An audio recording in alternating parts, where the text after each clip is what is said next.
first things first, Coach. If you just want to talk about the start to that game, you opened up 21-0. Just your guys seem really locked in. What kind of did you see out there on the court that was working for them? Yeah, I think Chris's break helped.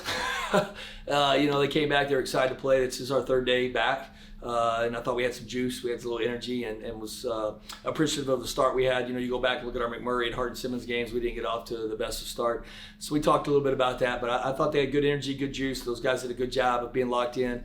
It was a tough team for us to guard a little bit because they were so small, and we were trying to stay big and get our guys enough minutes to use this game as obviously a teaching tool and getting ready for conference play. But I thought the start was good. I think they were locked in. I thought they were ready to go. If you just want to talk a little bit about your non-conference schedule just as a whole, you guys go 8-2, which is a great start to the season. You played some tough opponents, and how do you feel your guys are going into conference? Yeah, it's been a grind. It's been tough. You think about it all the way to start back to Florida. We've played some really good teams. We've played a lot of different styles of basketball, which is what you want in non-conference play. We obviously have 2 losses on our belt right now, but I think those are the 2 top 25 teams. I think you'll see that over time.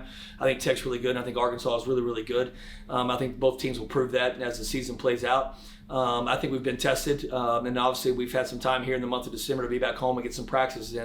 And you do everything to prepare for what's coming up on Saturday. Here's the deal, though. None of that matters. 8-2 gets flushed down the toilet now. It doesn't mean anything. Everybody's 0-0. We start on Saturday. Our conference is so spread out on how people play non-conference. Some people go play a ton of guarantee games. Some people don't play guarantee games with COVID. Some people have played 4 or 5 games. Some teams have played 10 like us. It's all over the map right now. So all we think you can do is take care of ourselves. We know Lamar's coming in here. They're 0-0. We're going to be 0-0, and it's round 1. And I think that's the way you have to look at it each and every time you go out on the floor and you play. We have a ton of respect for our conference. I feel like we play one of the best basketball conferences in the country. We have really, really good players in our league. We have great coaches in our league. It's tough travel. It's going to be some grind with COVID and some makeup dates and playing 3 games in a week for the first time. It's going to be tough. It's going to be a lot of adversity, but I look forward to it. That's when your teams grow, and that's where you get better. And obviously there's no secret. We talk about in our program. We treat one game at a time, but you got to protect home floor. We're going to have to win in the Teague Center, and then you got to go still as many as you can on the road. I think one of the biggest things going in.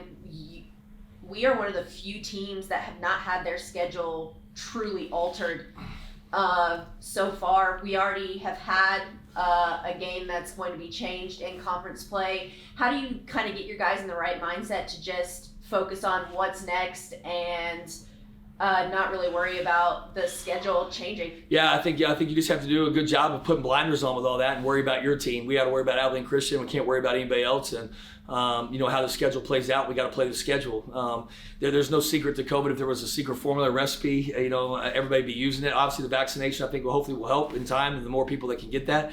Our guys have done a good job, but so has everybody else across the country. You can do a great job and still get COVID. It's a deadly disease, man. It's hard to get away from, and so our guys are doing a great job of doing their best and wearing a mask and hopefully staying out of the public and staying away from large gatherings and protecting our bubble. But again, it can get inside of us and just as fast as it can get into anybody. So I know Corpus is dealing with it now. SFA's had to deal with it. I mean, everybody in our league at some point in time has had to deal with it. So have we, and so we just haven't had a game canceled. We dealt with a lot with it before the season. So it's tough, but I think the one thing that I'm excited about is I think we have a veteran locker room. We have a lot of juniors and seniors in that locker room that have seen a lot, and I think they'll have the maturity to handle it, and they're going to have to. There's going to be some adversity. We talked about it. They're going to face it, but they're just going to have to be ready and handle it, and as a mature team, and be ready when the opportunities come up. And so I'm looking forward to it. I'm excited. These kids want to play. There's no question. Our guys want to play basketball. We want to compete in the Southland Conference. I think every team